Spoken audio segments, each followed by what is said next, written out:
Good evening, everyone. आज I'm here to first discuss like what is it that makes some students clear this examination in the very first attempt, and then what are the factors because of which some students end up taking too many attempts. Like, uh, my name is Santosh Kumar. I have been teaching for UPSC Civil Services examination for more than 9 years now. I started teaching on 1st of September 2016 और अभी मैंने recently 9 साल complete किए हैं. In these years I have insured कि honestly मेरे अंदर जो बच्चे पढ़े हैं उसमें I have had rank 3, rank 13, rank 16 multiple times. मतलब वैसे तो, और इन 9 साल के एक्सपीरियंसेस से मैंने जो सीखा है मैं उन सारी बातों को आज डिस्कस करना चाहता हूँ कि यार what is it that will ensure कि एक बच्चा पहले अटेम्प्ट में सिलेक्ट हो रहा है. क्या चीज वो इंश्योर करेगी? Is it content, is it skill, like what do we have to focus upon? तो today if our mission is कि भाई 2027 will be my first attempt. If you're a beginner, don't start for 2026 now. If you're a beginner, don't start for 2026, because if you start for 2026, ना तो आप 26 के लिए prepare कर पाओगे ना 27 के लिए प्रिपेयर कर पाओगे. तो if you're a beginner, if you're starting from scratch, and if you aim to clear the examination which will be held in 2027, let's talk about certain aspects of it. देखो, सबसे पहले, since many of you are beginners, do you all understand the structure of the examination? Offline में जो बच्चे हैं, ये आपको पता है प्रीलिम्स होगा, मेंस होगा, पर्सनालिटी टेस्ट होगा. In prelims we will have two exams, that is एक जीएस का, एक एप्टीट्यूड का. In mains we will have 9 papers, GS 1, GS 2, GS 3, GS 4, essay, 2 optional papers. So these 7 papers are some things which will decide your rank, and then there are 2 qualifying language paper also, and then you'll also have a personality test. Marks obtained in these 2 sections will determine your rank. This is more of a qualifying paper, filtering paper, where uh, out of 5 lakh people who will appear for the examination, only 10-15,000 would be chosen for this phase. यहाँ से around 1/5 of the students would be chosen for this phase. Let me in the comment section, like the students can let me know if they understand the structure of the exam, so I'll be skipping it. Agar, or if you don't understand it, do write no sir, I will uh, uh, explain the structure. Okay, you understand the structure already, so I don't need to spend time on this. Okay, now let's talk about this. Sorry, let's talk about why first attempt is your best attempt. आपने कई बार देखा होगा कि students writing first attempt are able to clear exams so easily that we feel like यार first attempt में ही होना चाहिए. तो what is the reason that your first attempt should be your best attempt, or your first attempt is generally your best attempt? देखो, when you come for this exam, होता क्या है, initially you come with a fresh energy. जो बच्चे ना 2 साल से 3 साल से प्रिपेयर कर रहे हैं, कभी आप उनसे मिलोगे ना, you will find that they are very discouraging, demotivating. वो उनको उनके पास वो एनर्जी रहती ही नहीं है जो एक जो फर्स्ट अटेम्प्ट में बच्चा प्रिपेयर करना है कि I have to take these steps in order to clear this examination. I am doing it, I am working on it. जो बच्चा सेकंड अटेम्प्ट या थर्ड अटेम्प्ट में जा रहा है, उसके साथ क्या होता है, वो बोलता है यार ये तो मैंने पिछले साल भी किया, आई डिडंट क्वालिफाई. उसमें ना हमेशा डर रहेगी, घबराहट रहेगी. वो person will not be giving full energy, वो person will not be very focused. And that is why कई बार ऐसा होगा, रैंक 1 फर्स्ट अटेम्प्ट, एक बच्चा 6 अटेम्प्ट से प्रिपेयर कर रहा है, वो क्वालिफाई नहीं कर पा रहा है, बट फर्स्ट अटेम्प्ट वाला बच्चा रैंक 1 आ जाएगा. ऐसा कई बार होता है. तो you come with fresh energy, then you enjoy the process. देखना, आप लोग एक चीज देखना, whenever you are studying new things, आप जब हिस्ट्री पढ़ोगे ना पहली बार, do you have history backgrounds? आपका हिस्ट्री बैकग्राउंड है क्या? आपका हिस्ट्री बैकग्राउंड है, आपका हिस्ट्री बैक. तो जब आप पहली बार हिस्ट्री पढ़ोगे, you will just get engrossed in it. यार इंडिपेंडेंस स्ट्रगल में ऐसा हुआ था. मतलब पहली बार पढ़ के जो मजा आता है ना, वो, और जो आप अब्सॉर्ब कर पाते हो, उतना ना जब दूसरी बार, तीसरी बार, चौथी बार या दूसरे साल तीसरे साल पढ़ोगे ना, तो वहां पे एग्जाम के लिए पढ़ रहे होगे। उस प्रोसेस में क्या होता है ना, you are not able to focus that much, you get bored, you get tired. It's not only about history, it's about science and tech. जब आप साइंस एंड टेक पहली बार पढ़ोगे और समझ में आएगा, अच्छा रॉकेट ऐसे काम करते हैं, इंडिया के फ्यूचर का प्लान ऐसा है, you will be mesmerized, you will be talking about it with excitement with your friends. That happens where? That happens in the first attempt only. In second attempt, in third attempt, this doesn't happen. So why first attempt should be your best attempt, or why first attempt is your best chance of clearing examination? You have fresh energy, you are enjoying the process, then you have very unique perspectives. अब इसका क्या मतलब है? देखो, जब हम ये करेंगे कि when we are preparing for 2-3 years, हम ना एक स्टैंडर्ड ढांचे में ढल जाते हैं। In way forward, if science and tech में रिसर्च प्रमोट करना है, in way forward what do I write? I will talk about more funds, I will talk about improving lab infrastructure, I will talk about human resource, I will talk about industry academia collaboration। वो ना set pattern में आप आ जाते हो। But जब आप ना fresher होते हो, फर्स्ट अटेम्प्ट दे रहे होते हो, you will have a lot of fresh perspective. You will think of, यार why a lot of R&D was not happening in my college. There may be some unique problems there. You will be able to refer to those problems in your answers. And therefore, evaluator would also find those unique perspectives interesting. वो बोलेगा, अच्छा ये बच्चा आया, कुछ तो नया लिख रहा है। ये सेकंड अटेम्प्ट वाले, थर्ड अटेम्प्ट वाले, फोर्थ अटेम्प्ट वाले नया ज्यादा कुछ नहीं लिख पाते हैं, बिकॉज उन्होंने वही चीज रट ली है अच्छे से। Who writes very unique perspectives? Students in the first attempt. Then another reason first attempt is kind of your best attempt is you have a better support system. देखो अभी when you're planning to start preparing for civil services examination, almost everyone is supporting you. Your parents will be saying, जा बेटा पढ़ाई कर, मैं खड़ा हूँ, मैं खड़ी हूँ। Your girlfriend, boyfriend would also be saying, तुम करो। Your mama, चाचा, ताऊ, everyone will be, नहीं नहीं, you're doing great thing. जो सपोर्ट आपको मिलता है ना अभी, वो इन सेकंड अटेम्प्ट और third attempt you may not get it. People will start doubting you, your distractors will say, अरे इससे नहीं होगा, इसे प्री क्लियर नहीं हुआ, ये आगे क्या करेगा। ऐसा होगा, आप फोर्थ फिफ्थ अटेम्प्ट पे पहुंचोगे तो वो बोलेंगे कि यार छोड़ दो इसको। You will be alone, you will be facing a lot of anxiety, but this doesn't happen in first attempt.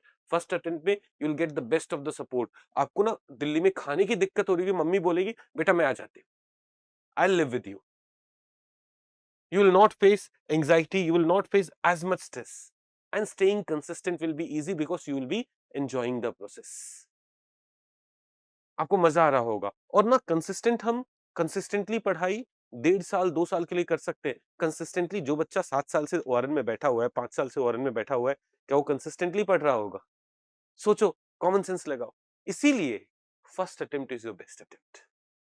Do not give it as a trial attempt. Do not do it कि यार एक तो ना ऐसे ही दे के देख लेते हैं।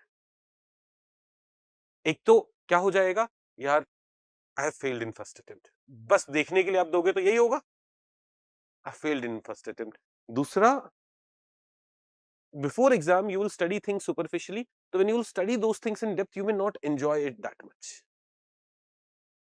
Rather than giving your first fresh perspective, you will be giving that घिसा पिटा perspective in your answers. And that is why priority किसे देनी चाहिए, फर्स्ट अटेम्प्ट को ना फुली प्रिपेयर कर लेने की। यार कुछ भी हो, 6 months before examination I am fully prepared for both prelims and mains. आप अगर 2027 का एग्जाम प्लान कर रहे हो, please ensure that by December 2026 आपका मेंस का भी पूरा प्रिपरेशन हो गया है। Every bullet point of syllabus is completed, you have written all the PYQs, you have done test series, it's ready. If you will plan कि यार pre के बाद करेंगे मेंस की तैयारी, नहीं होगी। फिर ना यू विल गो राम भरोसे। भगवान सपोर्ट कर देंगे तो ठीक है, हो जाओगे सिलेक्ट, नहीं तो पर किसी के भरोसे क्यों जाना है। अपनी प्रिपरेशन इतनी अच्छी रखनी है कि you do not need anything else. So that is why we should be targeting what? We should be targeting clearing this examination in the very first attempt. We will not give just trial attempt कि चलो I am starting my preparation. पता है आपको, मैं एक चीज बताता हूँ, if you start preparation in November, by April में यू मे फील लाइक कि हाँ, अब तो प्री मेरा हो सकता है, तो क्या मैं ट्रायल के लिए 2026 का प्रीलिम्स का अटेम्प्ट दे दूं? Some people will say, parents will say, बेटा 6 अटेम्प्ट दे देना। नहीं दे, ट्राई नहीं करना है। चाहे what you do is, when the paper comes, घर पे बैठ के उसे अटेम्प्ट करो and get a feel, but our first attempt should be, vote देंगे, सेलेक्ट होंगे, it should be that, it should not be some trial thing. Okay, now ये तो हमने समझा कि क्यों फर्स्ट अटेम्प्ट मेरा बेस्ट अटेम्प्ट होना चाहिए, और क्यों फर्स्ट अटेम्प्ट बेस्ट अटेम्प्ट होता है for students who are sincerely preparing. Let's talk about why most of the students don't clear it in first attempt. ऐसा देखो, आपने जितने भी सिलेक्शंस देखे होंगे, you will see most of the time students are taking more than one attempt. सिर्फ 10-15% बच्चे होते हैं जो फर्स्ट अटेम्प्ट वाले क्लियर कर रहे होते हैं। ऐसा क्यों होता है ना? If you ask me, the main reason is that the time that people dedicate. देखो, होगा क्या ना, most of the people, 90% of the people who will be preparing for 2027, they will be starting their preparation in June 2026। ऐसा है कि नहीं? है ना? आफ्टर प्रीलिम्स वो नेक्स्ट प्रीलिम्स की तैयारी शुरू करेंगे। For most of the students this will be the case. अब देखो, जून में you will start your preparation, जून से अप्रैल तक, अप्रैल 2020, मई में तो यू हैव एग्जाम, अप्रैल 2027 तक, how many months do you have? Around 10-11 months. इसमें जीएस के चारों पेपर्स,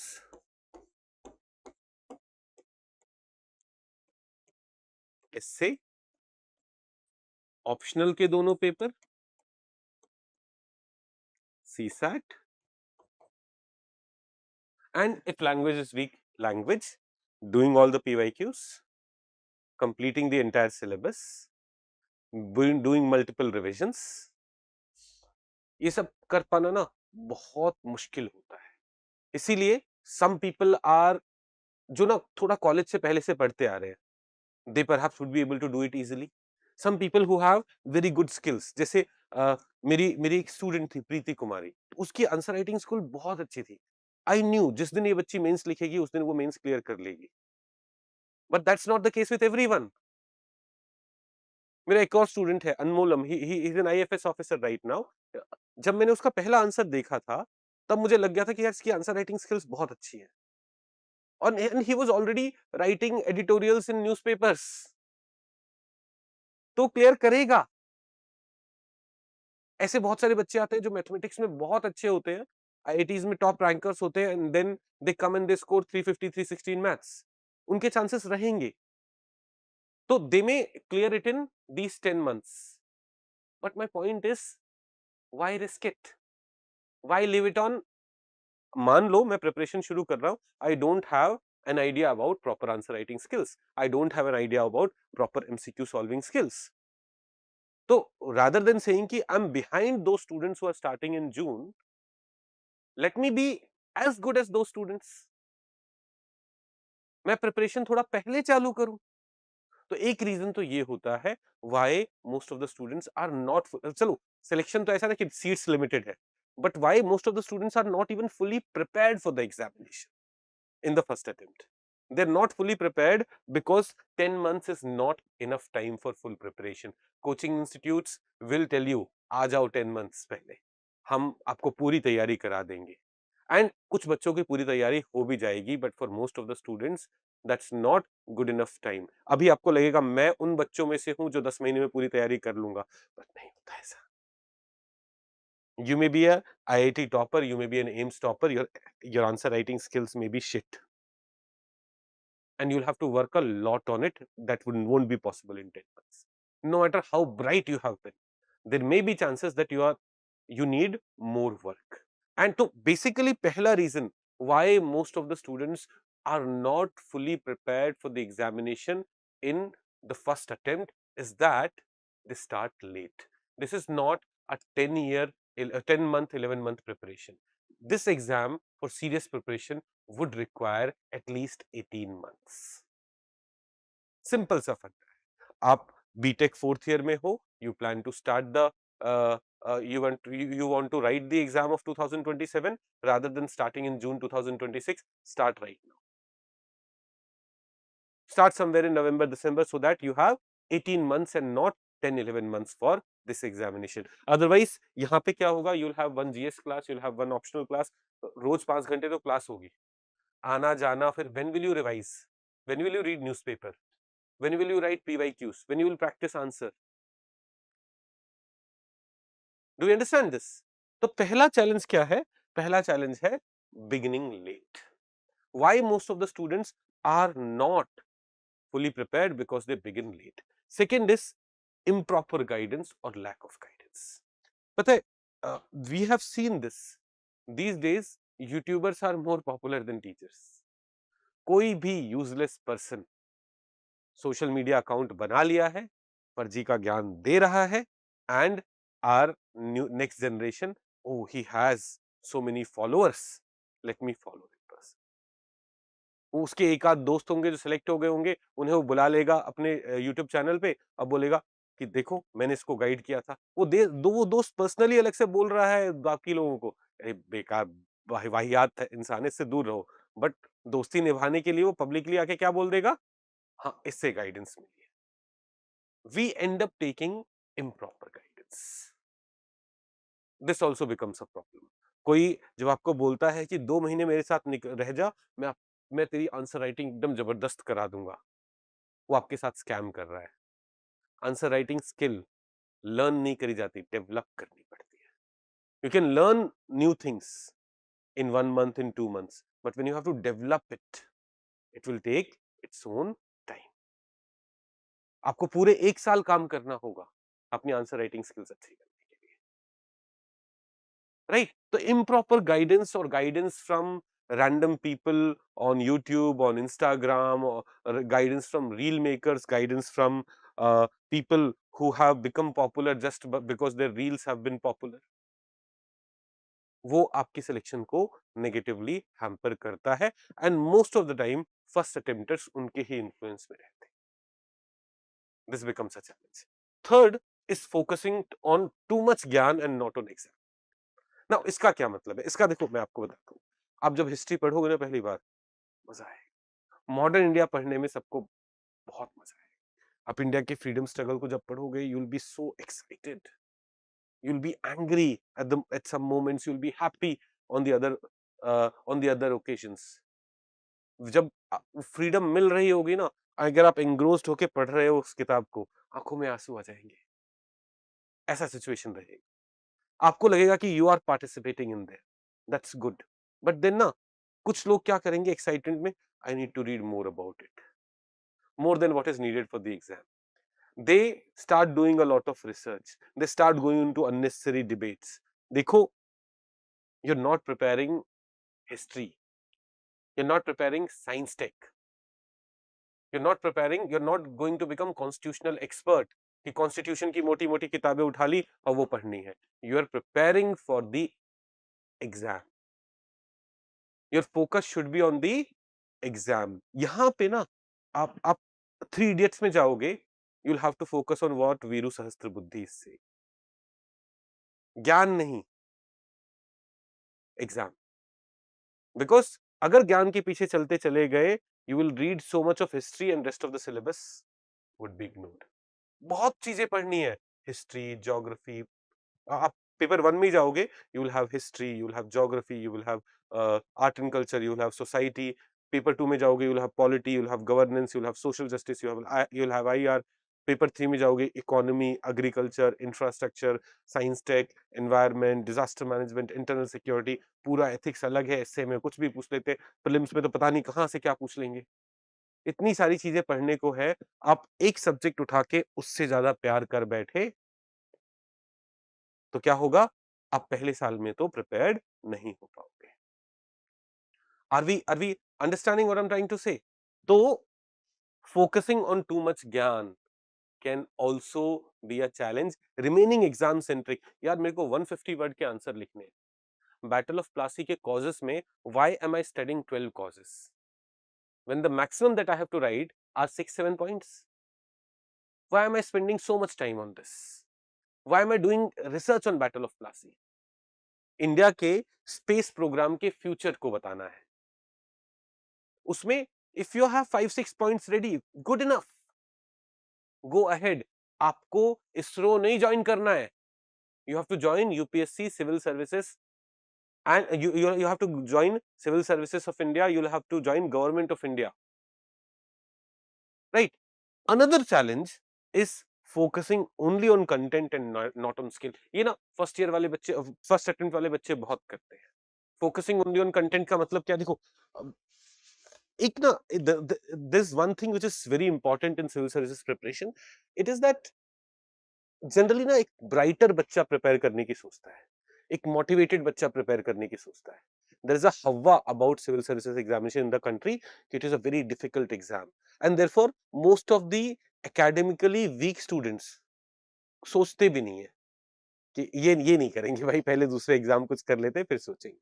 तो जनरली एक ब्राइट स्टूडेंट इसकी तैयारी की सोचेगा। और फिर होता क्या है ना, जब वो पढ़ता है, when he will study economy, he'll enjoy it. When he will study polity, he'll enjoy it. वो 12-12 घंटे पढ़ रहा है, 15-15 घंटे पढ़ रहा है, मेहनत कर रहा है, पर उसका पूरा फोकस कंटेंट पे रहा। कंटेंट पे रहने का मतलब, मेरे को हिस्ट्री भी आ गई, मेरे को ज्योग्राफी भी आ गई, मेरे को पॉलिटी भी आ गई, मेरा ऑप्शनल सब्जेक्ट, लेट्स से मेरा ऑप्शनल सब्जेक्ट सोशियोलॉजी है, मैंने सोशियोलॉजी भी समझ लिया और मैं समझता भी हूं, मुझे बहुत ज्ञान तो है, बट राइट स्किल्स नहीं है। क्या आपने इनफ आंसर राइटिंग प्रैक्टिस करी? क्या इसी चीज को आपने 150 वर्ड्स 250 वर्ड्स में लिखने की कोशिश करी? क्या आपका आंसर रीडेबल है? आपका आंसर कंटेंट वाइज सबसे अच्छा हो सकता है, but if it's not readable, if it is not presented properly, you may not gate सबसे अच्छे मार्क्स। एंड जो ये ब्राइट स्टूडेंट्स का ग्रुप आता है, ये क्या करते हैं, यार मैं पढ़ तो रहा हूं, नंबर तो आएंगे ही अच्छे, मेरे को इतना ज्ञान है, जब मैं आया था मुझे कुछ नहीं आता था, अभी मेरे को इतनी चीजें आती हैं। तो they have focused on content, they have not focused on the skills, whereas there has to be a balance between the content and skills. आपको आंसर राइटिंग पे उतना ही काम, आपको राइटिंग पे काम करना पड़ेगा, लिखना शुरू करो, खराब लिखोगे। This balance is missed in the first attempt. क्यों? ब्राइट स्टूडेंट, मेहनत करने वाला स्टूडेंट भी ज्यादा टाइम ले लेगा, it's because of focusing on content and not on skills. Are you getting this? हम पढ़ाते टाइम ये इंश्योर करते हैं, जैसे मैं जब जीएस फाउंडेशन कोर्स में पढ़ाता हूँ, जब हम जीएस फाउंडेशन कोर्स डिसाइड करते हैं, हम बोलते हैं पहले वीक से इनका टेस्ट रखो, ऑब्जेक्टिव टेस्ट भी सब्जेक्टिव टेस्ट भी। क्यों? ये लिखे तो पहले वीक में ही, पहला वीक पढ़ने के बाद let them write an answer and let them realise कितना बेकार आंसर लिख रहे हैं। चाहे उन्होंने बैटल ऑफ प्लासी एक दिन बैठ के पढ़ी है, बट बैटल ऑफ प्लासी के कॉजेस एंड कंसिक्वेंसेस पे 150 वर्ड में आंसर लिखने को आया, and they have all screwed it up. They should know it in the very first week so that they recognize the significance of developing skills of answer writing. उन्होंने जो पढ़ा है, we make MCQs only from that. Still you make mistakes in attempting those MCQs. What is important? It is important to understand कि यार MCQs में मुझे इन चीजों पे फोकस करना पड़ेगा. I'll have to read statements carefully. I'll have to understand questions carefully. It's not that one statement वाला question कि इंडिया का कैपिटल क्या है, इंडिया का कैपिटल दिल्ली है. Here you have to have more focus. So we will focus on that skill development right from the first week rather than leaving it on you कि आपको पढ़ाते गए but you don't have the right skills. Then not enough practice. If you don't cover all the PYQs, if you don't do enough MCQ practice, enough answer writing practice, आप world के, India छोड़ो, आप world के सबसे knowledgeable person भी हो, आप ये एग्जाम क्लियर नहीं कर पाओगे। बहुत सिंपल सी बात है, a student who is not practicing enough will not be able to clear the exam because that student, the most knowledgeable person on the earth, may be an expert of space. क्या पता space पे सवाल ही ना है एक, क्या कर लेगा वो person? The most knowledgeable person may be an expert on fundamental rights, की fundamental rights पूरी दुनिया के उसने पढ़ के रखे हैं, नहीं आया फंडामेंटल राइट, उसको बाकी सारी चीजों के बारे में भी पता होना चाहिए, plus he should have the right skills, he should have done enough practice. I know so much about fundamental rights कि I can write 10,000 words about fundamental rights, वो important नहीं है, 150 वर्ड लिखने, 250 वर्ड लिखने आंसर में। उसके बाद in rest of the answers you should be able to discuss other dimensions too. And finally, ignoring CSAT. This is a big blunder many students would do. मैं आपको 2023 का एग्जांपल दूंगा। मेरे 4 बच्चे थे, हमारे यहाँ मैथमेटिक्स ऑप्शनल था और उसमें बहुत सारे मैथमेटिक्स ऑप्शनल के बच्चे थे, उनमें से 4 बच्चे थे जो मेरे बहुत क्लोज थे। 2 of them were from IIT Roorkee, तो I have studied in IIT Roorkee, तो अपने कॉलेज से कोई आता है तो वैसा, और 2 of them were from IIT Bombay and चारों बहुत ब्राइट स्टूडेंट्स थे। मैं उनसे बोलता रहता था सीसैट पे थोड़ा ध्यान दो, प्रैक्टिस करो। दे वर लाइक नहीं सर। अब वो आईआईटी से भी निकल के आए, बोले सीसैट पे ध्यान देंगे। अब हुआ क्या ना, 2023 में they gave quant very tough, even tougher than CAT, and they gave comprehension and logical reasoning easier. But ये बच्चे क्या थे, हमारी मैथ्स फोड़ हुए, हम कॉम्प्रिहेंशन लॉजिकल रीजनिंग को बाद में देखेंगे, let us finish maths. All of them failed in CSAT. आपका कोई फ्रेंड अगर 2023 का एग्जाम दिया है, आपका कोई सीनियर अगर 2023 का एग्जाम दिया है विदाउट सीसैट पे फोकस करे हुए, जिसका मैथ्स बहुत अच्छा था, आप उससे पूछना क्या हुआ उसके दोस्तों के साथ जो जिनका मैथ्स बहुत अच्छा था। तो सीसैट को इक्वल फोकस देना है, ऐसा नहीं करना है। You may come from arts background and you may say I will do comprehension logical reasoning, I will not do quant. That's a wrong strategy. CSAT में what do you have to do? You have to ensure that the easiest questions, whether it is in comprehension, whether it is in logical reasoning or whether it is in maths, जो सबसे easy वाले questions है ना, वो हम कर पाएंगे, ना कि ये मेरा एरिया है, मुझे इससे प्यार है, इसे ही कर। These are some of the reasons which I feel defeats a person in the first attempt. And you have to ensure that these reasons do not defeat you. If you're watching this video, if you're planning to start your preparation now, तो पहली चीज तो आप solve कर ही रहे हो. You're not beginning late.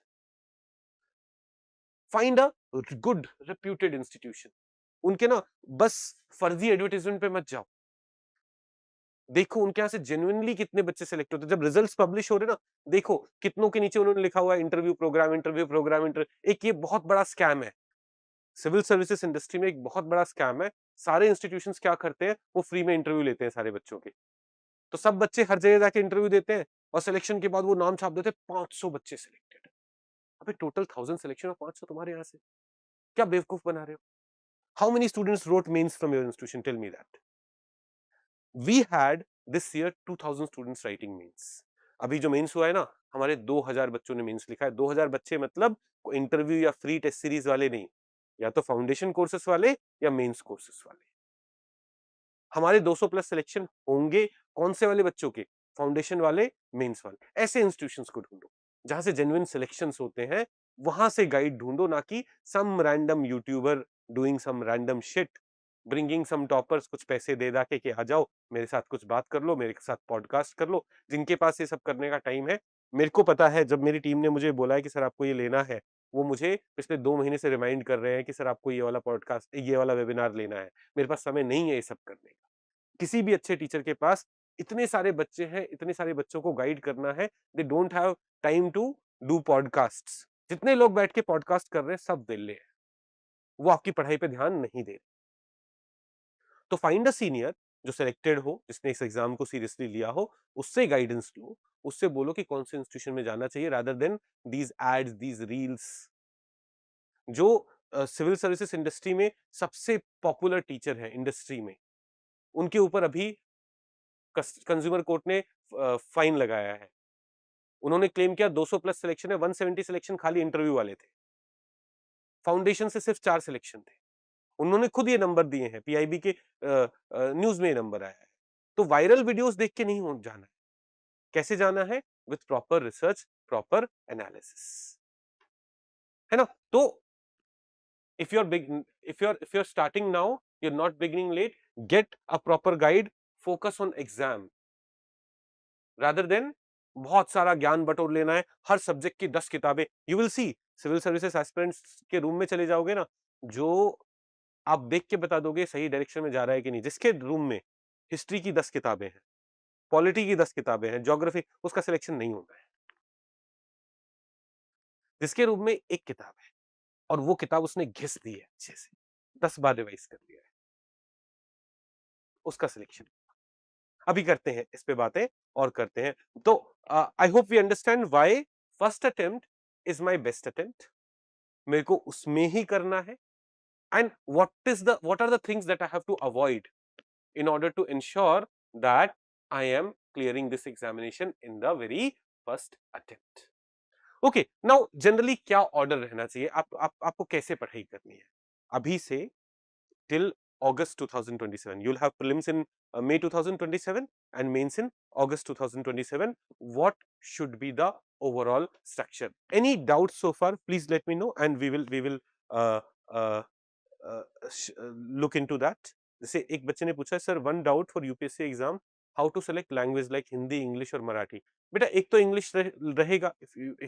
if you're watching this video, if you're listening to us, one subject will be English because you will be studying most of the things in English, and second subject whichever you're comfortable। देखो language paper में ना you have to score only 25%, that is out of 300 you have to get 75। तो whatever is more comfortable for you, you take that। let's say you take Hindi and you're worried यार हिंदी ना मेरे लिए difficulty हो सकती है, then what you do is every day just एक rule रखना कि spend 5 minutes in reading one Hindi newspaper article, that's it। और ज्यादा कुछ नहीं करना है, just spend 5 minutes।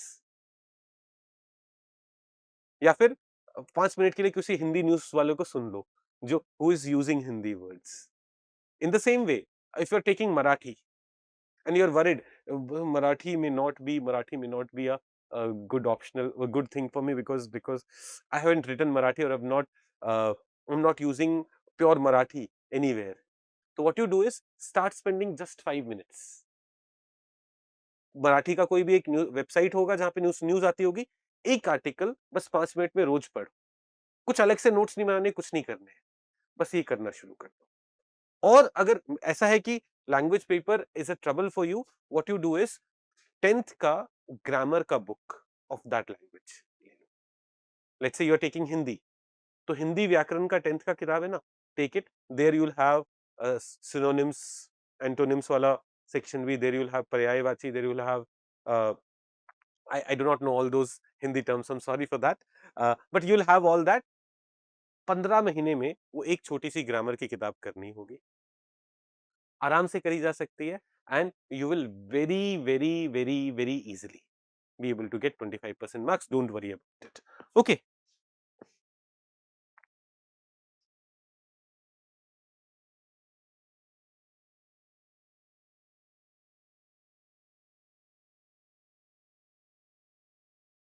but paper not available in Marathi language बेटा है ना। जैसे लोक सत्ता, इंडियन एक्सप्रेस का जो मराठी वाला वर्जन है, Jansatta is I think Hindi वाला वर्जन, लोक सत्ता इज द मराठी वाला version. It's available any newspaper. I am not saying वो फैक्चुअली करेक्ट होना चाहिए, I am saying it should be in that language. you should hear the that language every day for 5 minutes, that is it। okay, also sir please tell standard resources for all subjects। okay, I'll tell you that, I'll explain the standard resources also। let me just note it down so that I don't miss it। एक student ने request किया है कि please do mention standard resources so that I don't miss it।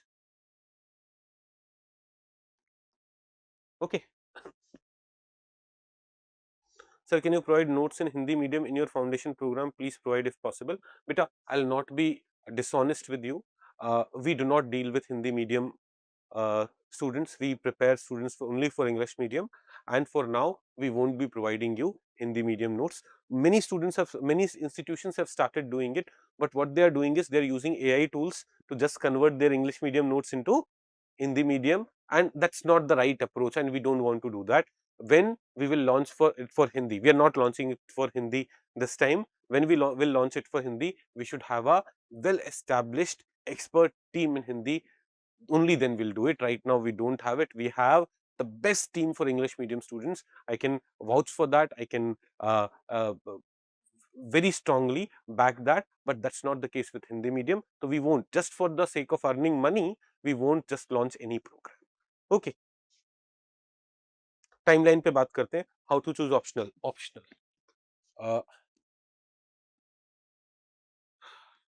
Timeline, optional. I'll talk about all these things. Self study. Self study से selection करना है तो कैसे करें? Self study and how to evaluate while writing PYQs. How to evaluate while writing PYQs.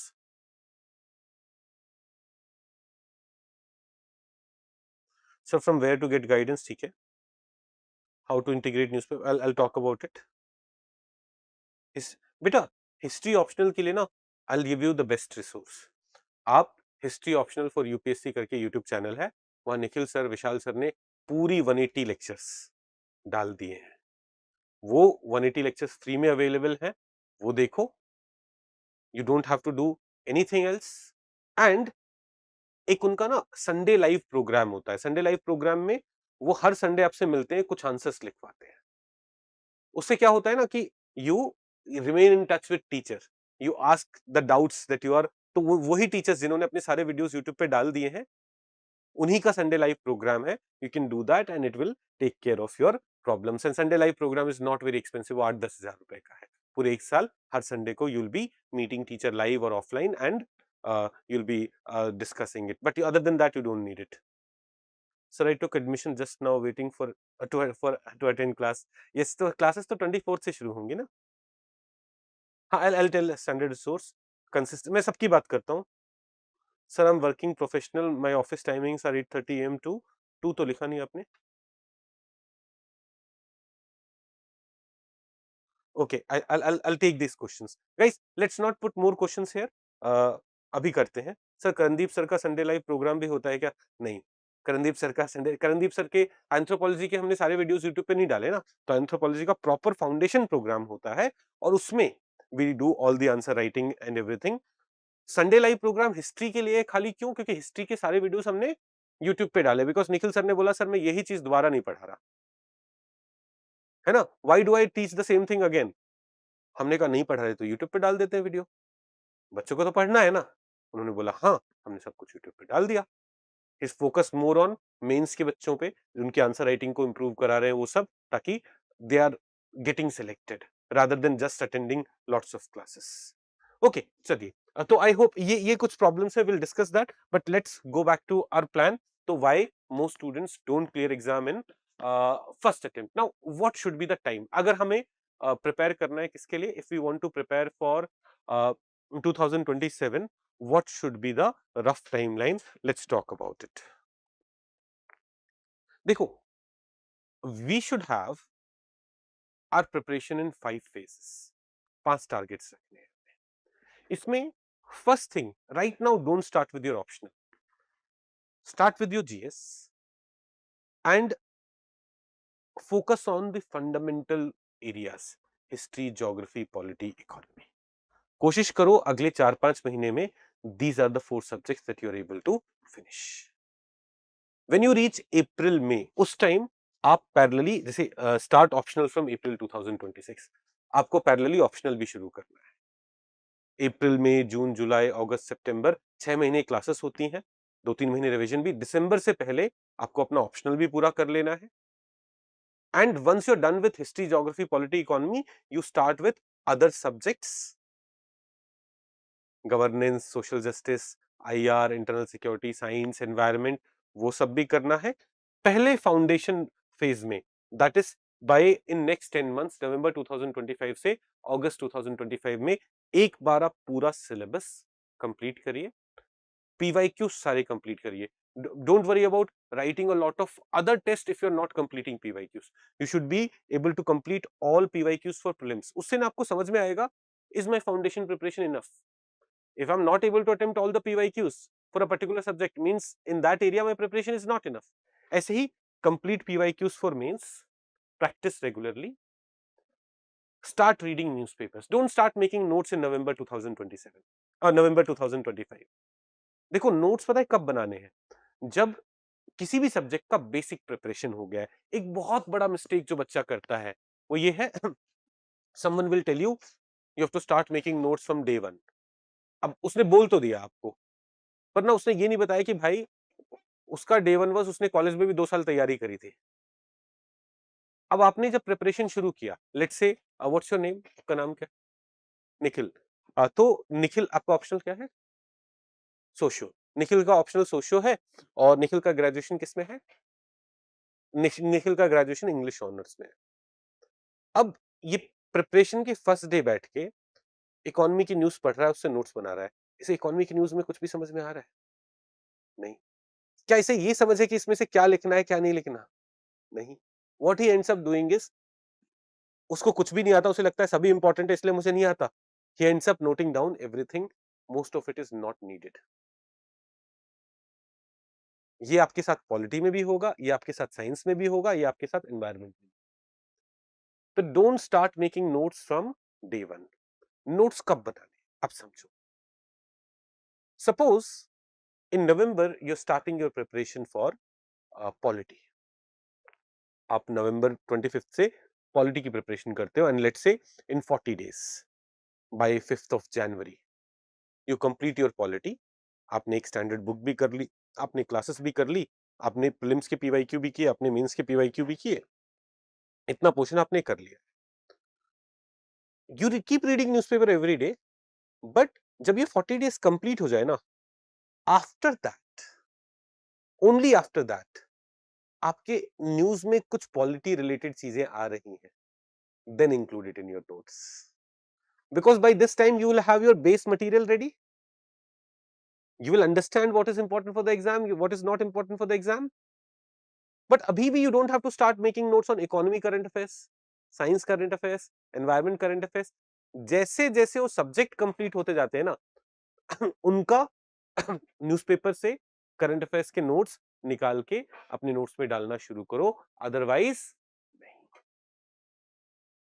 Now if you had started in June, problem ये रहती जून से सारा करंट अफेयर्स अच्छे से करना जरूरी है and you haven't studied any subject. But in this method, where in the first phase, by the time you'll reach June, आपके सारे core subjects हो गए होंगे. Reading newspapers would be very easy. Life will be simpler. तो first phase में क्या करना है, अभी मैं I'll also talk about standard sources that you can follow, but first phase में क्या करना है, फर्स्ट फेज में in the first 10 month you finish अपना पूरा सिलेबस एक बार. इसी में अप्रैल में you also start your optional. April too, क्योंकि मैं यहाँ पे जीएस की बात कर रहा हूँ तो ऑप्शनल को आपको फर्स्ट यहाँ के फर्स्ट और सेकंड फेज में मिला के बाय दिसंबर कंप्लीट करना होगा. But please ensure that if you start in November, by end of August you are completely prepared for pre as well as mains. Completely prepared तो कम से कम foundational preparation तो हो गई है. You've gone through the entire syllabus, you have read the entire notes. Now you feel कि with some revision you'll be ready. You've written all the PYQs, you have attempted all the MCQs, PYQ MCQs. इस phase में आ गए हो, अब आपको लगेगा कि चलो प्रिपरेशन सही सिचुएशन पे है. If you had started in June 2026, तो इस सिचुएशन में आप अप्रैल 2027 में पहुंचते हो. This is not good enough. यहाँ पे हम इस सिचुएशन में कैसे एग्जाम से 8 महीने पहले पहुंच रहे, 9 महीने पहले पहुंच रहे. अब हमें क्या करना है इन सेकेंड फेज, सितंबर, अक्टूबर, नवंबर, दिसंबर, इन 4 महीनों में हमें क्या करना है, हमें मेंस का पूरा रिगरस प्रिपरेशन करना है. Our foundation is completed. वहां पे हमने तो did we not prepare for mains in the foundation? Yes, we prepared for mains in the foundation. But अब टारगेट क्या रखेंगे, या सिलेबस का एक एक बुलेट पॉइंट देखो, एक एक पीवाईक्यू देखो. हर संडे को मैं टेस्ट सीरीज भी लिख रहा हूं, टेस्ट भी लिखूंगा. And by end of December, that is before the year 2027 starts, I am fully prepared for mains examination. मेरे को आधा दिन जीएस प्लस एसए को देना है, आधा दिन ऑप्शनल को देना है इस फेज में, फेज 2 में. Optional you had started in April, तो अप्रैल मई जून जुलाई अगस्त यू हैव 5 महीने में ऑप्शनल मोर और लेस कंप्लीट हो गया है. सितंबर, अक्टूबर, नवंबर, दिसंबर में every day half day you will give for optional. You will revise it, you will attempt tests. Every day half day you will give for GS, you will revise it, you will attempt tests. This is what you have to follow. This is what you have to follow seriously, consistently. तो by December 2026, आपका mains exam अगस्त 2027 में, but by December 2026 you should be like, sir हो गया. I'm actually, आप मुझसे अभी mains लिखवा लो. I'm prepared. Then in the third phase you prepare for preliminary examination. अब आप बोलोगे सर प्रीलिम्स के लिए तो यहाँ भी प्रिपेयर किया होगा ना? हाँ किया था, कोई बात नहीं ना.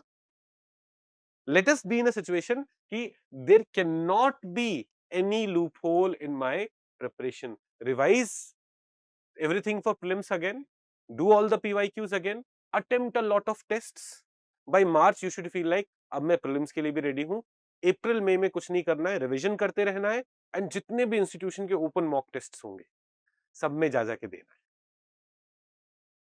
कि सिर्फ अपने इंस्टीट्यूशन का नहीं, जहां से आप पढ़े हो वहां से नहीं, किसी भी इंस्टीट्यूशन के पेपर में I am doing well. Any loophole, fix it, keep on working, keep on improving, keep on revising, keep on improving. आप प्री क्लियर कर लोगे मई 2027 में. जून जुलाई देखो, by in phase 2 by the end of December were you able to complete your mains preparation. Mains preparation आपका पूरा हो चुका है. आपको जून जुलाई में क्या करना होगा? रिवाइज करना होगा, और कोई करंट अपडेट्स होंगे तो उसे, जैसे आईआर में current updates become very important, उसे और ऐड करना होगा, टेस्ट सीरीज लिखनी होगी, and you will be ready for your exam. This is your last phase. Are we getting this? This is roughly the timeline that you should be following. पूरा syllabus देखो, plan करो कि भाई नवंबर 2025 से अगस्त 2026 तक कैसे मैं अपना पूरा फाउंडेशन एक बार कंप्लीट करूंगा, with focus on MCQ solving, with focus on answer writing, with focus on starting to read newspaper, with some अप्रैल से सोशो भी शुरू करना है. सेकेंड फेज में लेट मी कंप्लीट मेंस पूरा. थर्ड फेज में लेट मी कंप्लीट प्रीलिम्स पूरा. फोर्थ फेज में प्रीलिम्स का revision, revision, test of all the institution. यहाँ मेंस कंप्लीट हो चुका है. By the time you come to fifth phase, revise it, add some current affairs update, do a lot of tests, जाओ exam देके आओ.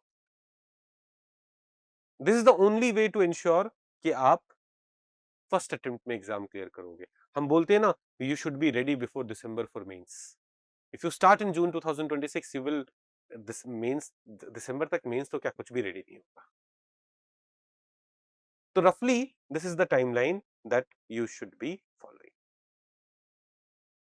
Do you understand this? तो timeline वाला question is done. अब आते हैं ऑप्शनल वाले क्वेश्चन पे. How to choose your optional, है ना? एक तो don't decide your optional right now, start reading GS, start reading it, parallelly explore optional. Different students may have different aptitudes and thus different optionals may be suitable for them. Optional decide करने के criteria जो मैं generally बोलता हूँ, I talk about these dimensions. पहला, look at the selections. जिस optional से सबसे ज्यादा selections हो रहे हैं, वो optional kind of standard रहा है and वो हमें करना चाहिए. अब ये जरूरी नहीं है कि like अभी if you look at highest number of selections, sociology is one optional, PSI is another optional, anthropology is one of those optionals. In optional से बहुत सारे selections हो रहे हैं, इनमें से कुछ consider करो. That's an important criteria. हम यहाँ पे interest बनाने नहीं आए, हम यहाँ पे select होने आए. जिसमें सबसे ज्यादा selection हो रहे हैं वहां बात करते हैं ना. इंटरेस्ट मेरे को हिस्ट्री में होगा, मैं हिस्ट्री पढ़ लूंगा बाद में. हिस्ट्री भी एक अच्छा ऑप्शनल है. I am not criticising history, but what I am trying to say is, मैंने कई बार देखा है बच्चा जाके साइकोलॉजी ले लेता है. क्यों लिया? अच्छा गाइडेंस अवेलेबल है. सर पढ़ के ना मजा आया था. बेटा मजा तो जीवन भर ले लेता. इस एग्जाम में ही सारे मजे लेने हैं. Never do that. तो first criteria should be selection. Second criteria should be how much does it overlap with your GS syllabus.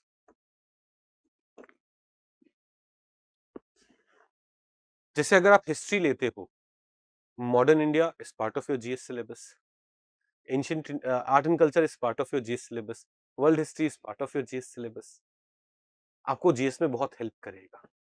आप पीएसआईआर लेते हो, polity, constitution, Indian government system, IR are part of your syllabus. आप society लेते हो, sociology लेते हो, society, social justice, some part of ethics, some part of left wing extremism, internal security are part of it. But you may feel like I have done a lot of mathematics in my BTech, let me take mathematics. वहां पे overlap नहीं होगा, but that's also a good optional if you are having your graduation subject. But if it's your graduation subject, that can also be a criteria. अगर ये आपका graduation subject है and UPSC में high scoring है,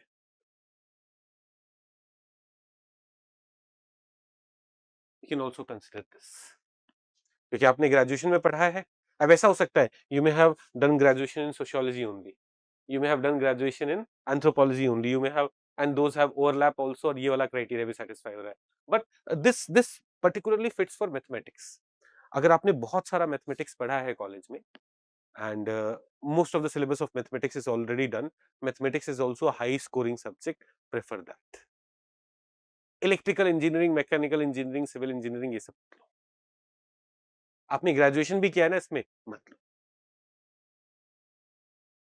right. तो focus on तो selections, how much overlap is there with the GS subjects, so that GS की preparation में कितना बेनिफिट मिल रहा है, then graduation subject. Fourth criteria that I want to add is guidance और teacher. You may be living somewhere in Hyderabad and Hyderabad में let's से आपके पास पीएसआईआर का कोई अच्छा टीचर ही नहीं है। आपने ले तो लिया, पर PSIR is giving a lot of selections and all everything, but you don't have study material, you don't have teachers, तो क्या होगा, राइट? तो गाइडेंस, स्टडी मटेरियल होना is also important, very important. And finally interest. थोड़ा तो मजा भी आना चाहिए, पूरा मजे मजे के लिए नहीं करना है, but there should be some entertainment, right? तो पढ़ के लगे कि हाँ यार इसे मैं पढ़ सकता हूँ एक साथ। अब you are from mathematics background, जाके इलेक्ट्रिकल इंजीनियरिंग ले ली और कुछ पता ही नहीं चल रहा क्या चल, उसमें मजा नहीं आ रहा भाई। Even if you have the aptitude, avoid it. Even if you have aptitude for it, avoid it. Are we getting it? तो how to choose optional?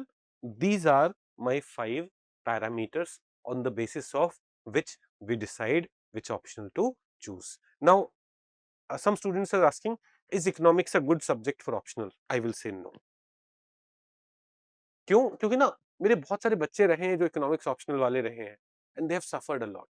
Economics, psychology, ये सारे ऑप्शनल्स में ना मेरे बच्चों को बहुत स्ट्रगल करते हुए देखा है, बहुत परेशान होते हुए देखा है। सिलेक्शंस, आपने कभी देखा इकोनॉमिक्स ऑप्शनल वाला रैंक 1 आ रहा है? आपको एंथ्रो दिखेगा, आपको सोशो दिखेगा, आपको हिस्ट्री दिखेगा, आपको पीएसआईआर दिखेगा, आपको मैथमेटिक्स ऑप्शनल वाला बंदा भी रैंक 1 दिखेगा। या टॉप 100 में 10 बच्चे इकोनॉमिक्स ऑप्शनल के कभी सुना है? नहीं। You will see it for other options. So I personally don't think it's a good optional, but again you decide it on the, because I'm not an expert of economics optional. Economics optional teacher may differ from me. The teacher may say संतोष को क्या पता, right?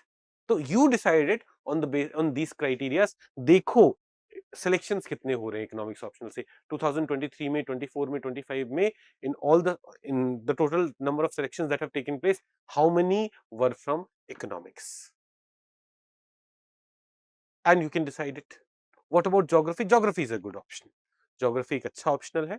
Geography का बहुत सारा overlap भी होता है, GS1 में भी ओवरलैप होता है, GS3 में भी थोड़ा ओवरलैप होता है, एसए में भी हेल्प करता है। तो geography is good option. Geography will also help you for preliminary examination. बस like history it's a bit vast. History geography दोनों बढ़िया ऑप्शनल है, बट क्या है, थोड़े ज्यादा बड़े हैं। बट रियलिटी क्या है, now even sociology, anthropology, PSIR which were considered smaller options, वो भी अब बड़े हो गए हैं because UPSC has become very diverse.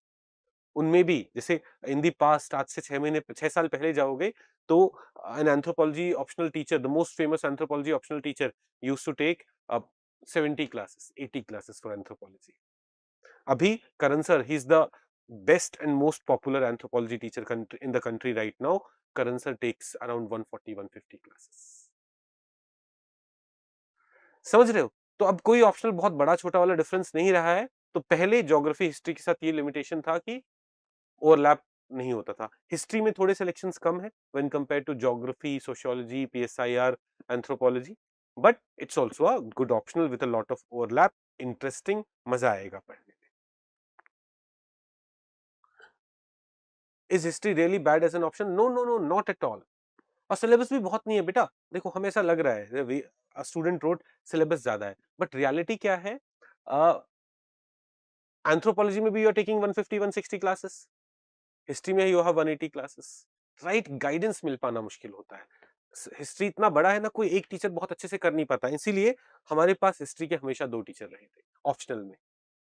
Both teachers focused on their areas, ensuring that the best of the guidance is given। और history optional हमारा पूरा यूट्यूब पे अवेलेबल है, उस वो एक और एडवांटेज रहेगा आपके लिए।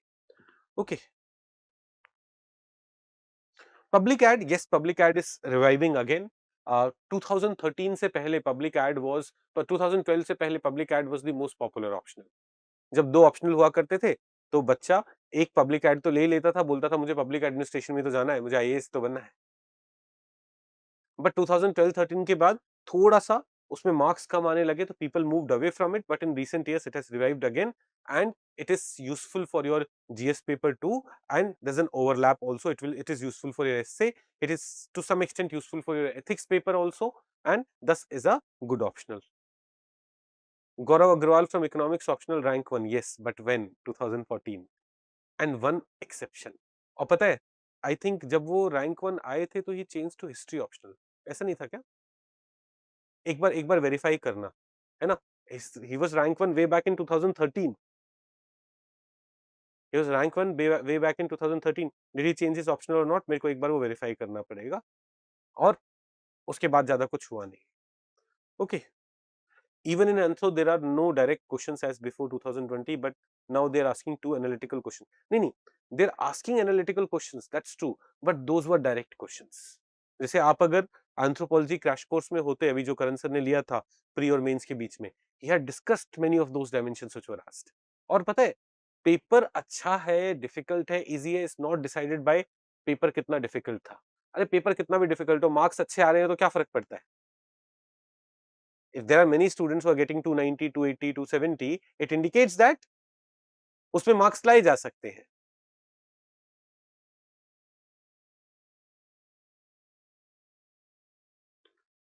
How many subjects to do in a day? How many subjects to do in a day? Like generally start with one subject only for the next 4-5 months। कि पॉलिटी शुरू किया, पॉलिटी अच्छे से खत्म करो, ज्योग्राफी शुरू किया, ज्योग्राफी खत्म करो। बट अप्रैल से जब आपका ऑप्शनल स्टार्ट हो जाएगा, one GS subject half day, one optional subject half day, but before that try to finish your entire history, geography, polity, economy in a very systematic manner। before starting your optional try to finish that। what about law? बेटा law is a good optional, but law में ना recently scores बहुत कम आ रहे हैं, selections बहुत कम हुए, क्योंकि law में जुडिशरी के लिए अच्छे टीचर्स अवेलेबल हैं, but for civil services there is not a single good teacher. मेरे लॉ वाले, मैं आपको एक बच्चे का नाम बता रहा था, अनमोलम, मेरा एक स्टूडेंट है जिसका मैंने आंसर देखते ही बोला था कि इसका सिलेक्शन हो जाएगा पहले अटेम्प्ट में, जब वो मेंस देने जाएगा उसका हो गया। वो लॉ ऑप्शनल वाला बच्चा था, पर उसने एलएलबी एलएलएम करा हुआ था, उसने खुद से प्रिपेयर करके लॉ ऑप्शनल में वो 270 स्कोर किया। बट ही हिमसेल्फ सेड कि सर लॉ ऑप्शनल में कोई टीचर नहीं, मैं बहुत परेशान, बहुत स्ट्रगल किया है। Okay, how to get guidance personally if no one in family और फ्रेंड इज इन सर्विस? बेटा मेहर, बेटा सिंपल चीज है कि ना, don't trust anyone on YouTube. Explore, सुनो सबकी, उन सब से कंक्लूजन निकालो। Everyone is there to have their own benefit. उन्हें अपने फॉलोअर बढ़ाने, कुछ कंट्रोवर्शियल करेंगे, बच्चों की फॉलोइंग बढ़ाएंगे, फिर उनसे इमोशनली कनेक्ट होंगे कि देखो मैं तो गरीब फैमिली से आया, मैं बच्चों को फ्री में एजुकेशन देने आया हूं, सब बकैती है। जो ये बोले देखो मैं आपको सबसे अच्छा पढ़ाने की जिम्मेदारी ले रहा हूं, फीस कम ज्यादा इस सबसे फर्क नहीं पड़ता, मैं सबसे अच्छा पढ़ाऊंगा। हमारे मैं पहले दिन में झूठ नहीं बोलूंगा। जो आपसे झूठ बोल रहा है पहले दिन से, वो आपका पूरा फ्यूचर में झूठ बोलेगा। आप जिस दिन यहाँ पे एंटर करोगे, अगर आप लेवल अप प्राइस में पढ़ने आओगे, हम झूठ नहीं बोलेंगे। हर इंस्टीट्यूशन ने रैंक 1 की फोटो लगा रखी है, हमने नहीं लगा रखी है। हमारा बेस्ट रैंक आज तक का रैंक 3 है, हमने सिर्फ उसकी फोटो लगा रखी है। वो हमारा स्टूडेंट रहा है इसलिए। We are the only institution जो इंटरव्यू वाले बच्चों के नाम ही नहीं छापते। हमारे यहाँ जो बच्चा इंटरव्यू देने आता है, वो सेलेक्ट भी होता है, हम उसका नाम नहीं छापते। हमारे यहाँ जो बच्चा प्रीलिम्स के जो ओपन मॉक होते हैं ना, वो देने आता है। इस बार टॉप 100 में 6 और बच्चे थे जो हमारे ओपन मॉक्स में देके गए थे लास्ट ईयर। हम उनका नाम भी डाल देते लिस्ट में और नीचे लिख देते Samiksha, because they were part of Samiksha. We didn't. वो 2 घंटे बस पेपर लिख के गया है यहाँ पे, उसमें हमारा क्या कंट्रीब्यूशन सिलेक्शन में? हम अगर पहले दिन आपसे झूठ बोल रहे हैं, पूरी प्रिपरेशन में आपसे झूठ बोलेंगे। सिंपल सा। तो ना सबकी बातें सुनो, देखो कौन ऑनेस्टली बात कर रहा है, कौन झूठ बात कर रहा है, and work on that. Don't go by those viral videos. वो बहुत स्कैम है। आपको ठंड लग रही है? यार प्लीज़ एसी बंद करवा दीजिएगा।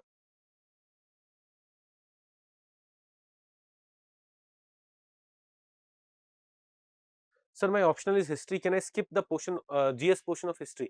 नॉट नेसेसरीली बेटा। देखो जीएस में ना थोड़ा-सा पर्सपेक्टिव अलग होता है। You will find GS portion simple to do, but do it. Don't ignore it altogether. Okay, मैं बाकी क्वेश्चंस लेता हूं। Let me first complete whatever I wanted to say. हाँ, standard sources, I come to standard sources, I come to self study में कैसे evaluate करना है, I come to that dimension also. But for now let me go ahead on the in the presentation where. तो ये timeline आपको clear है? अगर हम पढ़ रहे होंगे तो what is the timeline that will follow? Then now let's come to, सही क्या हो गया, कुछ और फैक्टर्स जो हमें ध्यान में रखने हैं। देखो, one thing is discipline is more important than motivation. आप ना मोटिवेटेड होके 2 दिन 15-15 घंटे पढ़ लेते हो, उसके बाद 2 दिन पूरा वेस्ट करते हो। Studying for 8 hours every day is more important than studying for 15 hours in a day. आप आज से 2027 तक, मेंस तक, if you study for only 8 hours, आपने प्लान बनाया, I'll get up at 6, I'll go for walk, I'll exercise, I'll have breakfast, I'll take bath, मैं 8:30 बजे पढ़ने बैठ रहा हूँ। Keep doing it continuously for next 18 months, you will सी आपका preparation पूरा हो गया। बट ओवर मोटिवेटेड होके मैं 6 बजे उठ रहा हूँ और 6:05 पे पढ़ने बैठ जाऊंगा, तो सब चीजें काम नहीं करती। तो हैव अ डिसिप्लिन शेड्यूल। दूसरा, your syllabus and PYQs are the best guide. जब भी कोई टीचर आपको बोले कि हाँ मैंने तो साइंस टेक पूरी पढ़ा दी, देखो सारे पीवाईक्यूज, रेलेवेंट पीवाईक्यूज हो पा रहे हैं कि नहीं, उससे मेंस के सारे पीवाईक्यूज हो पा रहे हैं कि नहीं, सिलेबस का एक एक बुलेट पॉइंट कवर्ड है कि नहीं। तो your syllabus and PYQs are better than any other guide. आपका प्रिपरेशन सही है या नहीं, let it be decided by when you look at that syllabus point, do you feel कि ये मुझे पूरा आता है? When you look at PYQs, objective questions as well as subjective question from that portion, do you feel like हाँ ये तो सब आता है? If you don't, then you need more preparation. आपका बेटर गाइड कौन है? बेटर गाइड आपका सिलेबस और पीवाईक्यू है, no one else. Every teacher will come and say मैं सबसे अच्छा हूं, मैं सबसे एग्जॉस्टिव पढ़ाता हूं, मेरे नोट्स करंट अफेयर्स अपडेटेड, सब तक कहती है, till the time you're not able to cover every PYQ. Do you get this? Then multiple revision of one source is more important than 10 one-time study of 10 different sources.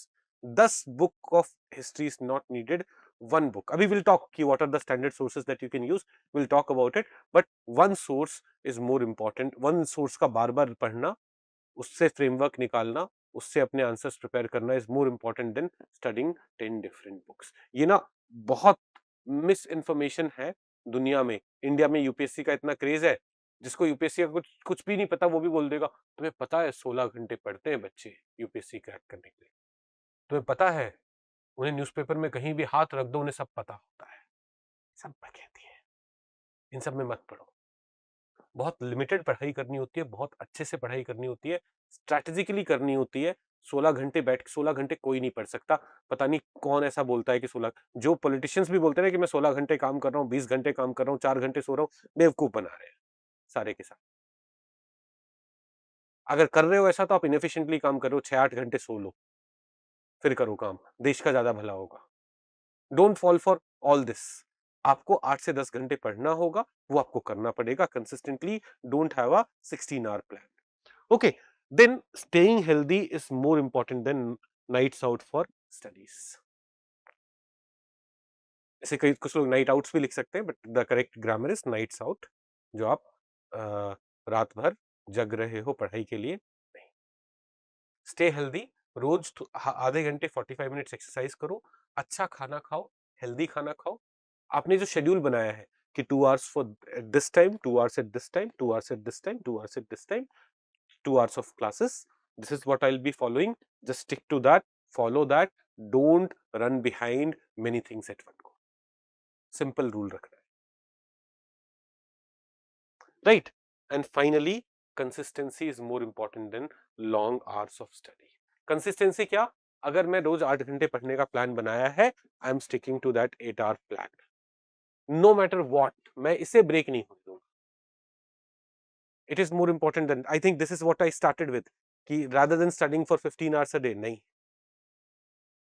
Make a small plan. आप जब बोलोगे ना कि मैं 3 घंटे में मुझे complete करना है, आई don't have an option, you will be more focused, you will complete it.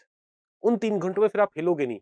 The moment you think I have other time also for studies, in these 3 hours you will किस कुछ और कर लेते हैं, चलो चाय पी आते हैं।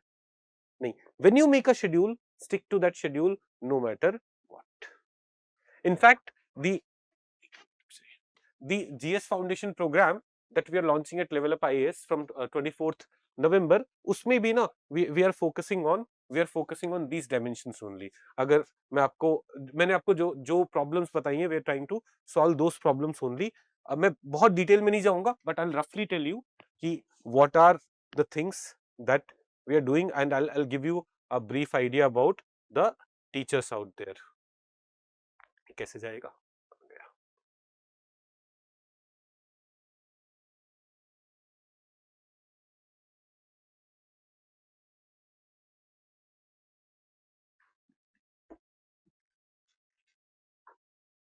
देखिए, what we plan to do is, अभी से रफली सितंबर मिड तक we plan to finish your foundation पूरा, प्रीलिम्स मेंस सारे पीवाईक्यूज करवाते हुए। देन सितंबर टू दिसंबर में we have your mains revision phase, जो इंटेंसिव मेंस रिवीजन कराना चाहते हैं। फिर यहाँ पे प्रीलिम्स रिवीजन, प्रीलिम्स आपका पूरा हो चुका है, but here effective prelims revision, current affairs updates, everything keeping you fully prepared for your preliminary examination. And after preliminary examination, you would also see that there's a component of means। हम यहाँ पे मई से अगस्त में दोबारा से mains के लिए dedicated पढ़ाई करेंगे, राइट? तो यहाँ भी मेंस रिवीजन है और यहाँ भी मेंस का दोबारा रिवीजन है। आपकी करंट अफेयर्स क्लासेस हम कब से शुरू कर रहे हैं? जून से, अभी नहीं। अभी you just keep reading newspaper, समझो जितना समझ में आ रहा है, फोकस ऑन बिल्डिंग फंडामेंटल्स। अभी टीचर क्लास में आएगा तो करंट अपडेट्स के साथ पढ़ाएगा। Polity teacher would come, polity teacher will cover current updates also. Economy teacher will come, economy teacher will cover current updates also. But once those courses are done, अब वो teachers तो नहीं आ रहे आपके पास, फिर भी करंट अपडेट्स की जरूरत पड़ेगी, तो we will start current affairs section. आपको डेडिकेटेड मेंटर मिलेंगे जो आपको पूरे 20 महीने जो प्रोग्राम का ड्यूरेशन होगा आपको गाइड कर रहे होंगे। एंड वीकली, मंथली, क्वार्टरली आपके टेस्ट शुरू से फर्स्ट वीक से चलेंगे। फर्स्ट वीक से ही आपके ऑब्जेक्टिव टेस्ट होंगे, सब्जेक्टिव टेस्ट होंगे। सितंबर 2026 से दिसंबर 2026 तक you will only have subjective test, जब हम पूरा मेंस पे फोकस कर रहे हैं। जनवरी से मई 2027 तक you will only have objective test. मई से मतलब जून जुलाई में mains test series, subjective test, that would also happen. A mentor will be guiding you throughout this process, throughout this phase. roughly this is what we have planned. You will, if you want to briefly look at the teachers, you will see कि ये हमारे शुरू से शुरू करते हैं. these are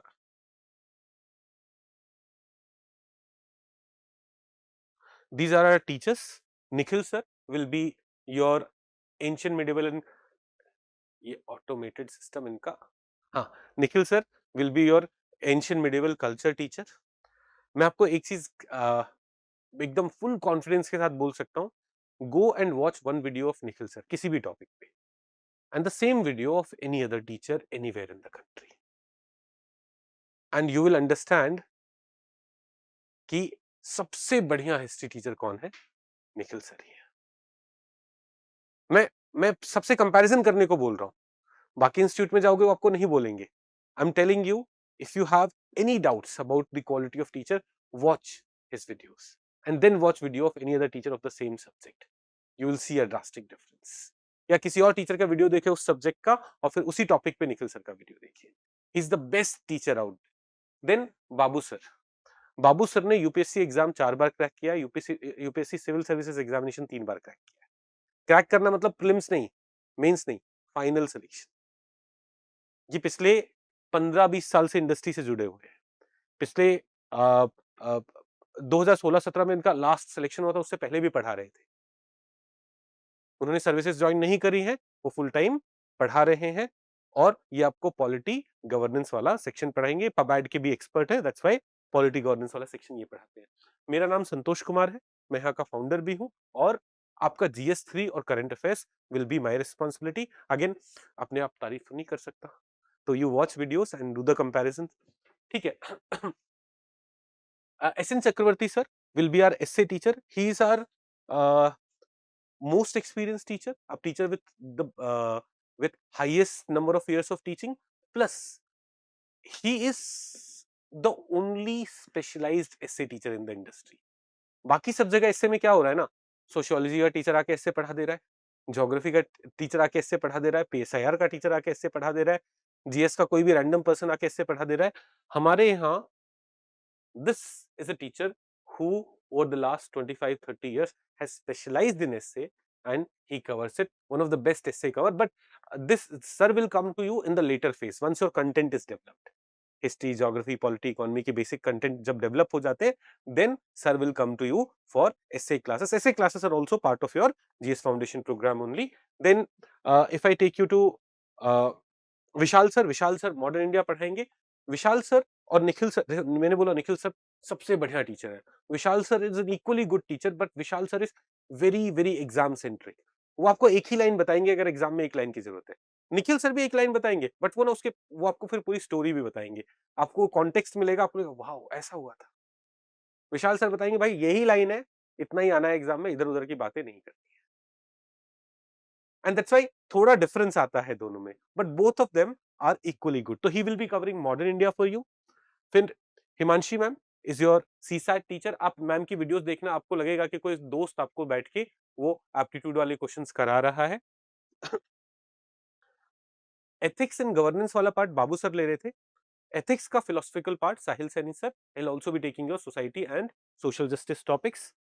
फिर Chandan sir will be dealing with IR. He is our PSIR faculty also, and दस इनसे ज्यादा IR में एक्सपर्टीज GS के किसी टीचर के पास नहीं होता, तो he will be dealing with your IR. One of the another senior faculty that we have is Ruchir sir. Ruchir sir also has more experience than many of us, and he will deal with your geography subject. फिर वापस से उस cycle में हम Nikhil sir पे आ रहे हैं. तो जो ये निखिल सर हिस्ट्री ऑप्शनल भी पढ़ाते हैं, वो सारी चीजें हैं, but we have a set of team which hasn't changed. आप देखोगे लास्ट ईयर और अभी में सिर्फ एक टीचर में हमने चेंज किया है, वो एथिक्स में, क्योंकि एथिक्स के रिव्यूज थोड़े से गड़बड़ आ रहे थे. Otherwise, we haven't changed anything. We have a very stable team. We change the team. हमारे यहाँ से टीचर्स नहीं जाते हैं. आप देखोगे लेवल अप IAS में बहुत सारे टीचर्स का उथल पुथल नहीं होता है. उसका रीजन क्या है? We focus on students. अगर स्टूडेंट्स के लिए कोई टीचर अच्छा है, चाहे कुछ भी हो जाए, वो टीचर वहां पे रहता है. अनलाइक अदर इंस्टीट्यूशंस जहां पे आप हर महीने कुछ नया फेस आते हुए, कुछ पुराने जाते हुए देख रहे होगे, वो नहीं होगा. Very stable team will be teaching you. तो the GS foundation program with excellent team covering everything that I have discussed. मैंने 5 फेजेस में जितनी बातें करी हैं वो सारी चीजें एक्सेप्ट ऑप्शनल। ऑप्शनल तो आप कौन सा ऑप्शनल ले रहे हो ये भी नहीं पता हमें, वो हमारे पास है कि नहीं ये भी नहीं पता। We can not promise you optional subject, but in 20 months everything that is needed for GS preparation is being done here now. कुछ और क्वेश्चंस थे, let me talk about those questions. I'll quickly answer the questions. जैसे standard resources की बात कर रहे हैं, देखो स्टैंडर्ड रिसोर्सेज में ना, if you talk about history, अगर you want me to be very very honest, मैं आपसे बोलूंगा निखिल सर के नोट्स लेके अच्छे से पढ़ो, क्योंकि मैंने अभी आपको समझाया ना कि Nikhil sir is the best teacher out there. But आपको कि नहीं सर मुझे कोचिंग के नोट्स नहीं चाहिए, मुझे स्टैंडर्ड किताबें बताओ, एनसीईआरटी ओल्ड और न्यू दोनों करनी है, प्लस पीवाईक्यूज। पीवाईक्यूज क्यों? पीवाईक्यूज विल टेल यू कि there are some things which can not be done through NCERTs. उसके आप वैल्यू एडिशन कर लो थोड़ा गूगल करके या कोई और किताब उठा के। Don't go for spectrum. Spectrum ना वो 700-800 पेजेस की मोटी किताब है मॉडर्न इंडिया के लिए, पागल हो जाओगे पढ़ते पढ़ते। अगर एनसीईआरटी नहीं पढ़नी, जैसे मॉडर्न इंडिया की बात कर रहा हूं मैं यहाँ पे, अगर एनसीईआरटी नहीं पढ़नी तो there is a book of modern India by Bipin Chandra.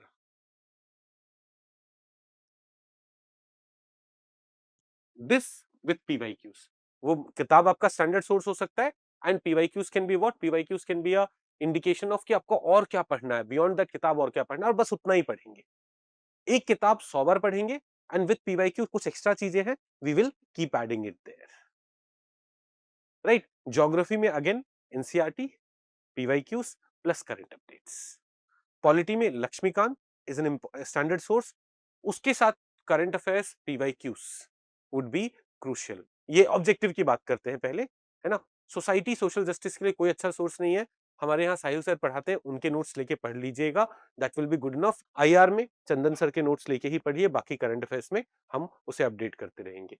GS 3 देखो, विवेक सिंह सर की किताब ले सकते हो, मृणाल सर की किताब ले सकते हो, बट मेरा पॉइंट है अगर आप लेवल अप आईएएस में पढ़ने का प्लान कर रहे हो, कुछ भी मत लेना। आपको उन सबसे अच्छे notes, to the point, updated exam centric notes मिलेंगे। साइंस एनवायरनमेंट के लिए, अगेन एनवायरनमेंट के लिए बच्चे पीएमएफ वाली किताब पढ़ते हैं, बट उसमें that is full of mistakes. उन्होंने इधर उधर से कलेक्ट करके बहुत सारी चीजें कंपाइल कर दी है, बट अगर पढ़ना है पीएमएफ की किताब plus PYQs. Disaster management, agriculture, मेरे नोट्स ले लेना, वो काफी रहेंगे। Internal security again any standard source will do, हमारे यहाँ भी अच्छा पढ़ाया जा रहा है, आप वो कर सकते हो। एथिक्स में there are many good teachers, good notes available. आप साहिल सर के नोट्स पूरे अच्छे से पढ़ सकते हो, तो कोई ना अलग से किताब, एक किताब कोई भी लेके किसी नोट्स के साथ उसे लिंक करो, क्योंकि किताब sometimes are not enough for those areas. Okay, अब जीएस 1-2 में मेंस की बात करते हैं। देखो मेंस के लिए कोई स्टैंडर्ड सोर्स होता नहीं है, अगर हो सकता है तो आप हमारे एमएमपी के नोट्स लेके पढ़ लीजिए। मेंस में there is no standard source available. आप विपिन चंद्रा पढ़ोगे मेंस के प्रीलिम्स के लिए, वो पूरी किताब, उससे मेंस के पर्सपेक्टिव मिलेंगे, बट मेंस में एग्जैक्टली कौन से 50 थीम्स पढ़ने हैं, वो हमारा मेंस मास्टर्स प्रोग्राम होता है। उसमें हम मॉडर्न इंडिया के 50 थीम्स, आर्ट एंड कल्चर के 50 थीम्स, वर्ल्ड हिस्ट्री के 50 थीम्स कराते हैं, वो लेके पढ़ना। ज्ञान के लिए स्टैंडर्ड किताबें पढ़ोगे, एग्जाम के लिए ये 50-50-50 थीम्स पढ़। Are you getting my point? Same is the case with geography, society. Polity के लिए भी आप एमएमपी के नोट्स पढ़ सकते हो। सोसाइटी मतलब मेंस के लिए देखो, हमारा एक ना मेंस मास्टर्स प्रोग्राम है MMP, it's very popular, it's very successful, and बच्चे मेंस के लिए उस पर रिलाई करते हैं, आप उसके नोट्स कर सकते हो। मेंस के कोर्सेस, मेंस के टीचर्स बहुत सारे हैं नहीं, we specialize in that, that is why. अब मैं आपको क्या बता रहा हूँ, 2000 plus of our students are writing mains. Almost 20% बच्चे जो मेंस लिख रहे हैं, कहाँ से लिख रहे हैं? लेवल अप आईएएस से लिख रहे हैं।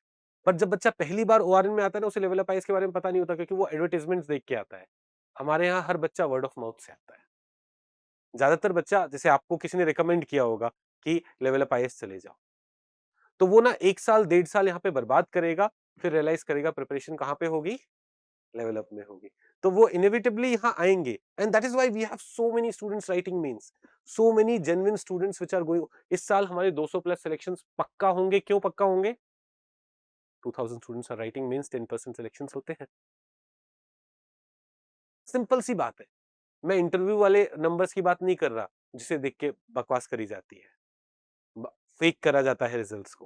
We are not talking about that, I am talking about foundation mains courses. Okay, तो एक बार से मैं दोबारा से एक एक करके लिस्ट कर देता हूं।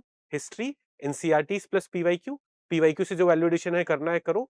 मेंस में एनसीईआरटी प्लस एमएमपी के नोट्स, एमएमपी के नोट्स प्राइमरी सोर्स होंगे। Geography again NCERT plus PYQ. अगर एनसीईआरटी नहीं पढ़नी तो इंडियन ज्योग्राफी की एक और प्यारी सी किताब आती है, पेरियार वाली, एक इंडियन ज्योग्राफी किताब आती है बाय पेरियार पब्लिकेशन, और वो ना छोटी सी किताब है, it is summarized NCERT in a much more succinct manner, much more systematic manner, वो कर लीजिए। सोसाइटी सोशल जस्टिस के लिए साहिल सैनी सर के नोट्स। प्रीलिम्स के लिए पॉलिटी कैसे पढ़ोगे? Laxmikanth plus current affairs. Mains के लिए एमएमपी के नोट्स। गवर्नेंस एमएमपी के नोट्स, गवर्नेंस के अलग से कोई किताब नहीं। आईआर एमएमपी के नोट्स। जीएस3 पूरे सारे मेरे नोट्स आते हैं मेंस के लिए क्वेश्चन आंसर फॉर्मेट में, वो पढ़ना है। प्रीलिम्स के लिए अगर आप मेरी क्लासेस कर रहे हो अच्छी बात है, नहीं कर रहे हो तो you may refer for economy, किसके नोट्स? या तो मृणाल सर के नोट्स या विवेक सिंह सर की बुक। साइंस एनवायरनमेंट में मेरे नोट्स कर लो, I promise you, you will not regret it, you will enjoy it. Ethics पे आते हैं। एथिक्स में मैंने आपको बता दिया, अगर आप यहाँ पे क्लासेस कर रहे हो साहिल सर के नोट्स आपको मिलेंगे, आप वो करिए सिस्टमैटिकली अच्छे से। कोई भी एक स्टैंडर्ड किताब साथ में रखिएगा, ये आपके पूरी मेंस की तैयारी है। ओके, तो ये स्टैंडर्ड सोर्सेस है। अब सेल्फ स्टडी वाला बच्चा इवैल्यूएट कैसा करे? बेटा देखो, नेक्स्ट 10 मंथ्स के लिए तो आप क्या करो, जो फर्स्ट फेज में हो, आप ना जो भी क्वेश्चन आपने लिखा है उसको चैट जीपीटी या जेमिनी पे भी डालो और देखो वो क्या लिख रहा है, उससे थोड़ा कंपैरिजन करो। उससे क्या होगा ना, यू विल अंडरस्टैंड कि what are some important dimensions I have missed, what are the dimensions I should have included. दूसरा, देखो आप वर्ड लिमिट में लिख रहे हो या नहीं। बाकी after 10 months, after you are done with your foundation, join a test series. पढ़ाई आपने खुद से कर ली, पर एक टेस्ट सीरीज ज्वाइन कर सकते हो, एंड वहां पे आप सिस्टमैटिकली उस टेस्ट को फॉलो करके रिवीजन भी करो एंड इवैल्यूएशन भी करो। Right, let me know if there are other questions. Beta, it will be VRH, it will be taught in the foundation phase only. We will not wait for January 2027 for science or environment. Okay. VRH का ये question था, is it necessary to join any foundation course? Can we clear exam by self study? You can clear exam by self study, कोई issue नहीं है। बस कोई guidance रहनी चाहिए। होता क्या है ना, सेल्फ स्टडी में जो चीज आप एक साल में कर सकते हो उसमें 2-3 साल लग सकते हैं। जब कोई गाइडेंस अवेलेबल रहती है, यू नो, अब मैं ना अपनी खुद की मिस्टेक बताता हूँ आपको। when I came to Delhi, I had already appeared in one interview and I was overconfident कि अरे मैं जॉब करते करते इंटरव्यू दे दिया मैंने, अब तो फुल टाइम पढ़ूंगा, हो ही जाएगा। And I didn't join optional के लिए कुछ भी। मैंने ऑप्शनल बहुत अच्छे से पढ़ा, 25% सिलेबस मेरा परफेक्टली प्रिपेयर्ड था, rest 75% was in hell. If I had joined an institution, कोई भी, उन्होंने 60% सिलेबस 70% सिलेबस तो पूरा कर दिया होता, उसके ऊपर मैं वैल्यू एडिशन करता। मेरे ऑप्शनल में मेरा सिलेक्शन एक बार 4-5 नंबर से रहा है, वैसे रहा है, मेरे ऑप्शनल में 200-200 नंबर आए। If I was getting only 250-260 only, मैं आईएएस ऑफिसर होता। तो this over confidence sometimes kills. तो या आप एक बहुत डिसिप्लिन तरीके से अपना सिलेबस पूरा कर सकते हो, अच्छी बात है। अगर आपको लग रहा है कि सब कुछ रैंडम होता जा रहा है, join a GS foundation programme and do it. Sir, I am prepare in Gujarati medium, so what should I do? बेटा, I am seriously not aware of Gujarati medium में कैसे पढ़ना चाहिए, क्या सोर्सेस होने चाहिए। Backup plan is compulsory in UPSC journey. अगले 18 महीने के लिए मत सोचो, नेक्स्ट 18 मंथ्स, अगस्त 2027 तक के लिए don't think of a plan B. Full focus, full dedication on this exam, else ना तो आप यहां के रहोगे ना प्लान बी के रहोगे। एक बार तैयारी पूरी हो गई ना, तैयारी पूरी होने के बाद भी ऐसा हो सकता है सिलेक्शन ना हुआ हो, but at that time when you will think of writing NABARD का एग्जाम या आरबीआई का एग्जाम या स्टेट पीएससी का exam, you will be like oh UPSC की तैयारी तो पूरी हो गई, let me study for it थोड़ा सा, मोस्ट ऑफ द सिलेबस तो सेम ही है, and you will be able to do well there. But abhi se, in the beginning only, you are looking at plan B, it will become problematic, right?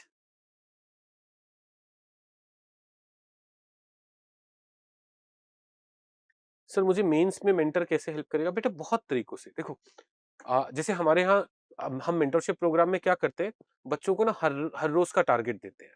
जैसे अभी तो classes ही चल रही है, तो हर रोज उन्हें वो क्लास वॉच करनी है। उनका संडे को टेस्ट होता है, टेस्ट इवैल्यूएटर इवैल्यूएट करके देता है, पर फिर आप अपने मेंटर के साथ बैठते हो कि उसे और कैसे इंप्रूव किया जाए। कई बार आप अपने टारगेट्स पूरे नहीं कर रहे हो, तो मेंटर के साथ बैठते हो कि मेरी ये 15 क्लासेस छूट गई, अब मैं क्या करूँ? कैसे करूँ? है ना? तो मेंटर आपको क्या रखता है? मेंटर आपको अलाइन्ड रखता है पूरी प्रिपरेशन में। आपको 18 मंथ्स तक वो अच्छे से जानता है आपके रग-रग से। उसे पता है कि कब आप पढ़ाई छोड़ने पे उतारू हो गए हो।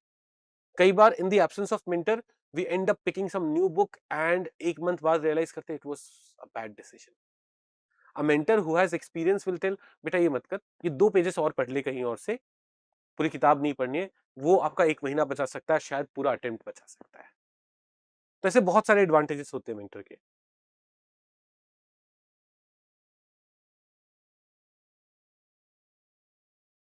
खुशी बेटा अभी ना वी हैव a 50,000 रुपीज का स्कॉलरशिप, उसके अलावा अभी कुछ डिस्काउंट वगैरह भी चल रहा है, आप उसे कंसिडर करिए एंड कोशिश करिए। बाकी ना सिर्फ फाउंडेशन सब्जेक्ट्स करके एमएमपी कर लेना। MMP is an excellent program. हम आपको इसमें इस वाले फेज में जब मेंस रिवीजन वाला फेज आएगा ना, उसमें एमएमपी के साथ सिंक में रह के आपकी दोबारा से मेंस की प्रिपरेशन कराएंगे। MMP is an excellent program, but उससे पहले ना एक बार फाउंडेशन पूरा हो जाना चाहिए। अगर वो पूरा करके आप एमएमपी करोगे it will make more sense. Sir who are the mentors we get in level up IAS? बेटा एलएमपी प्रोग्राम जो हमारा लेवल अप मेंटरशिप प्रोग्राम है, उसका रूल ये है every mentor should have given interview. अगर उन्होंने पहले इंटरव्यू अपीयर्ड, सिलेक्टेड तो हम नहीं इंश्योर कर सकते, सिलेक्टेड तो अभी दिसंबर में चले जाएंगे। अभी we have 2-3 people who are selected, who are IAS officers, who are IPS officers, who are IRS officers, वैसे लोग हैं, बट वो दिसंबर में अपनी सर्विस में चले जाएंगे। कौन बचेंगे? Students who have appeared in interviews at least. तो हमारे पास वही मेंटर्स हैं एंड वो वाले मेंटर्स भी जिनके 6 अटेम्प्ट्स खत्म हो चुके हैं पर इंटरव्यू में अपीयर करे। वी डोंट हैव मेंटर्स जो अभी भी प्रिपेयर कर रहे हैं, then they are not able to give you time. We only have mentors जिनके अटेम्प्ट खत्म हो गए and they have appeared in interview so that they will be able to dedicate more time to it.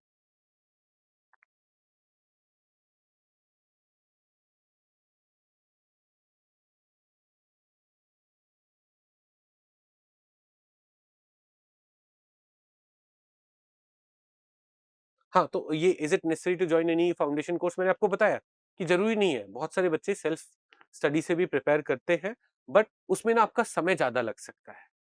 You may and up taking more time, क्योंकि उस पूरे process को समझने में, जानने में, राइट सोर्स चूज़ करने में, राइट आंसर्स लिखने में, खुद से you may and up giving 1 और 2 years more, you may still get selected. But फिर होता क्या है ना, यू हैव टू इवैल्यूएट कि यार मेरा 1 साल ज़्यादा इम्पोर्टेंट है या सिस्टमैटिकली प्रिपरेशन करना ज़्यादा इम्पोर्टेंट है। एंथ्रोपोलॉजी ऑप्शनल 27 के लिए कब से शुरू होगा? बेटा अप्रैल 2026 में 2027 के लिए एंथ्रोपोलॉजी ऑप्शनल स्टार्ट हो जाएगा। मैंने आपको बोला ना अप्रैल से सितंबर तक ऑप्शनल भी खत्म करो, अक्टूबर नवंबर दिसंबर में ऑप्शनल रिवाइज करके by December we have to be mains ready.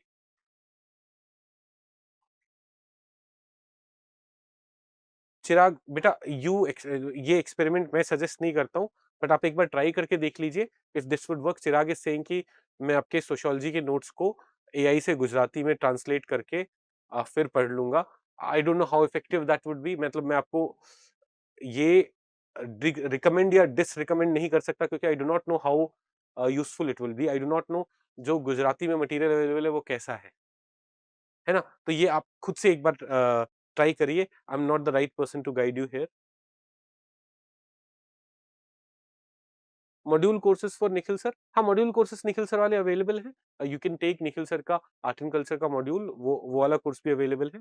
Sir I completed syllabus by my own, so sir can I mentorship by attempt will be 2000 from January हाँ बेटा, we will launch a mentorship program for 2027 students and you'll be able to join it. Don't worry, अगर आपने syllabus पूरा cover कर रखा है तो you only need a mentorship program where we'll guide you over the next 1.5 years to systematically keep revising, keep covering, और जहाँ पे भी loopholes होंगे we will fill that. You don't need to join foundation. Who will teach ethics? Beta, Sahil sir will be teaching ethics. Sahil sir will be teaching philosophical part and Babu sir will be teaching the ethics and governance wala part. These are the teachers for ethics. So I'm doing my masters in biotech and planning to attempt 27. I've started with optional first. Is it okay or should I switch to GS? Beta, I would say switch to GS. मतलब अगर आपने optional कहीं enrol कर लिया है तब तो आप कर लो, ऐसे चेंज नहीं करते, बट अगर पॉसिबल है तो switch to GS. Next 3-4 months में ना पहले हिस्ट्री, ज्योग्राफी, पॉलिटी, इकोनॉमी के जो फंडामेंटल एरियाज है ना वो खत्म करो एंड देन अप्रैल से you start doing both the things, क्योंकि आपके जब फंडामेंटल एरियाज खत्म होंगे तो हो जाएंगे तो लोड कम रहेगा। When will sociology optional for 27 be started? बेटा sociology optional will be starting either in April or May. देखो जो optional subjects होते हैं ना they are teachers programs. तो करण सर ने कमिट किया है कि he'll be launching April May batch for anthro. तो most probably Nishat sir will also launch it, but generally pre के बाद तो पक्का मतलब May में towards the end of May for sure what will be launched, sociology optional program would be launched. Best way to revise and solve PYQs? बेटा syllabus का एक bullet point पूरा कवर करो, उसके नोट्स को रिवाइज करो and then solve PYQs to see कि क्या उस नोट्स के नॉलेज से आप वो पूरा कर पा रहे हो। वो हो जा रहा है, ऐसे करके आप एक बार पूरा सिलेबस कंप्लीट कर लो and then join a test series, और टेस्ट सीरीज का जो शेड्यूल आ रहा है ना उसके हिसाब से रिवाइज करो, टेस्ट दो, रिवाइज करो, टेस्ट दो, टेस्ट में कुछ नहीं हो रहा तो वैल्यू एडिशन करो, रिवाइज करो, टेस्ट दो and go on like that. Okay, I hope the session was useful. आज यहीं पे रुकते हैं। How to manage college with preparation? बेटा आप कॉलेज के साथ प्रिपरेशन तभी करो when you can at least give 4-5 hours. 4-5 hours क्यों? 2-2.5 hours for classes and 2-2.5 hours for revision. Just class देख लेना is not the right way of preparing. तो if your college is cool you can be like sir मैं college का सारा काम 8 बजे तक खत्म कर सकता हूँ, फिर 8 बजे से 1 बजे तक मैं क्या करूंगा, मैं यूपीएससी की तैयारी करूंगा। 2 घंटे की क्लास देखूंगा, रिकॉर्डेड है 1.25 स्पीड पे देख लूंगा तो थोड़ा फास्ट हो जाएगा, फिर 2 घंटे उसे रिवाइज करूंगा। I will give 4 hours every day, तभी करेंगे। पहला, do not try to do 2 classes in a day. पहले जीएस कवर कर लो फिर ऑप्शनल कर लेना, या पहले ऑप्शनल कवर कर लो फिर जीएस कर लेना, प्रेफरेबली पहले जीएस कवर कर लो, और जब जीएस आपका कब अराउंड अगस्त फाउंडेशन खत्म हो जाएगा then you start optional so that you have only 1 class in a day. With college this is something that you should keep in mind. Sir daily 1 class और 2 class? 1 class बेटा, अब 18 months कर रहे हैं तब तो एक क्लास में होना चाहिए ना।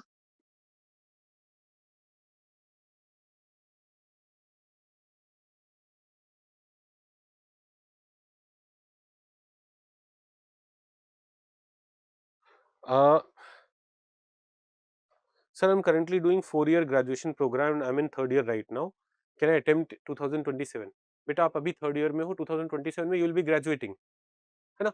If you will be graduating and you are born before 1 of August और बाई 1 ऑफ अगस्त 2027 अगर आप 21 साल के हो जाओ, if you will be 21 you will be able to attempt the 2027 exam.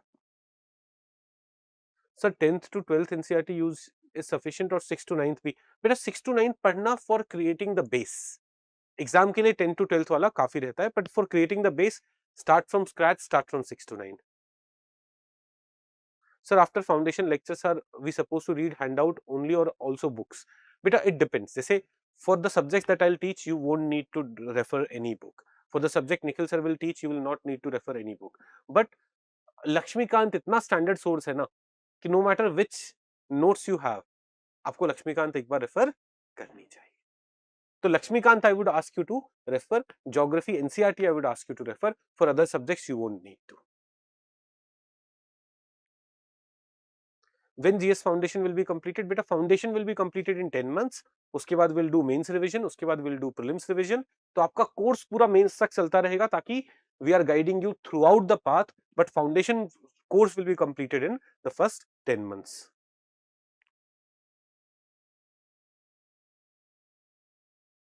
Sir will LMP be included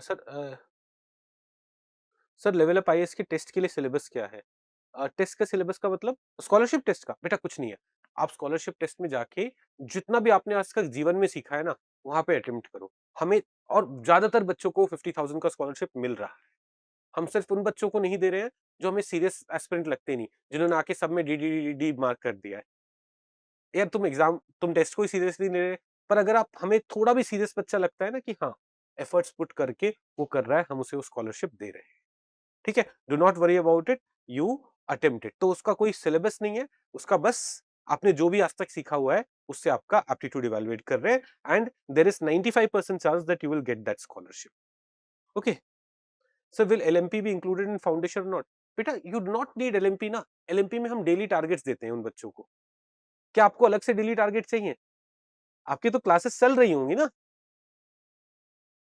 but LMP के सारे बाकी components, mains revision, pre revision, advance current affairs, mains test series, all of that will be part of it. आपको एक mentor भी मिलेगा। तो LMP से बहुत ज्यादा बढ़िया program is the foundation program. Sir, is it bad idea to start in May or June 2026 for 27 because the last semester in college is getting hectic? I'm planning to join Level Up. बेटा, it's not a bad idea, but आप मुझसे पूछोगे what is better? Should I start in right now or 6 months later? आपसे ही पूछूं मैं कि आप 6 महीने पहले शुरू कर दो या 7 महीने पहले शुरू करो या 7 महीने बाद शुरू करो। Will you have some advantage when you start right now? मेरा रिकमेंडेशन रहेगा आप अभी शुरू करो और रोज कोशिश करो एक एक क्लास देखने की। थोड़ा पीछे भी रह जाओगे कोई बात नहीं, but history, geography, polity, economy, ये 4 सब्जेक्ट्स पूरे खत्म कर लो। तो व्हेन जून से आप आओगे, ऑप्शनल भी होगा, एटलीस्ट फंडामेंटल कोर्सेज तो पूरे कंप्लीट हो जाएंगे ना। That will be something that will benefit you. बाकी when you come in June, what happens is कई बार एक आपका जीएस का क्लास होगा, एक ऑप्शनल क्लास होगा, एंड देन कुछ एक्स्ट्रा क्लास, सीसैट का क्लास लग जाता है या एसए का क्लास लग जाता है, तो एक दिन में 3-3 classes will be problematic. Sir, what about tests, sir? Prelims and mains weekly? Beta, right from the beginning, you will have both prelims and mains tests for next 10 months. After that, from September to December, you will have all mains test. From January to May, you will have all prelims test. In June, July, you will again have mains tests. पूरे okay तो अभी से अगस्त 2027 तक this is not going to be a single week. अभी पता है Sunday को, मंडे को दिवाली थी, आप पूछना संडे को भी बच्चों का हमने टेस्ट लिया है। संडे को बच्चे का वो वैसे 3 मंथली टेस्ट था, तो वो 3 घंटे का पूरा टेस्ट था, 2 to 5। उनका इकोनॉमी का सिलेबस पूरा हुआ है, तो इकोनॉमी का फुल टेस्ट था। सर एलएमपी में एनरोल करने से पहले, बेटा एलएमपी में एनरोल करने से पहले you should have done your foundation. बिना उसके बस सुपरफिशियली कुछ भी पढ़ के आ जाते हो तो आप एलएमपी को फॉलो नहीं कर पाते हो।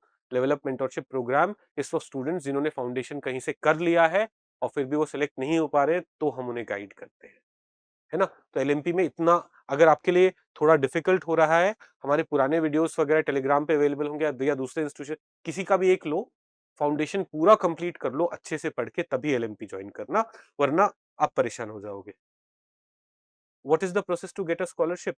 बेटा हमारे कोर्स के पेज पे जाओगे ना, तो वहां पे तरीका होगा, या फिर give a call on office number, they will give you link to the test, attempt the test.